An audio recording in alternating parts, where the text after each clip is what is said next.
So this is what comes inside this giant cat wheel. So as you can see, it's a pretty big size.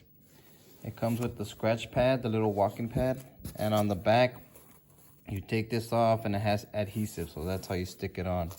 So it looks really nice, the color's really nice. As you can see, it has like that wood grain on the side. Comes with some gloves. All comes with the screwdriver, the tools you need. So let's go ahead and build this. I'm pretty excited to see how this looks.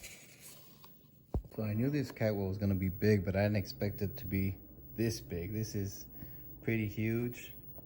There's the base assembled. So just so you know, there's 6 of these pieces. So 3 go on one side and those 3 go on the other side. So when you connect them, there's a piece that has the lowercase e, and that one has 2 holes in it for the screws, and that's what connects them. The rest of them are uppercase E, and they have 1 screw. So lowercase e right here, lowercase e right there to connect those 2, and lowercase e right here to connect these 2. You can see on the other side, like I said, it has 2 holes for the screws, and the uppercase E only has 1. Let's go ahead and finish assembling this.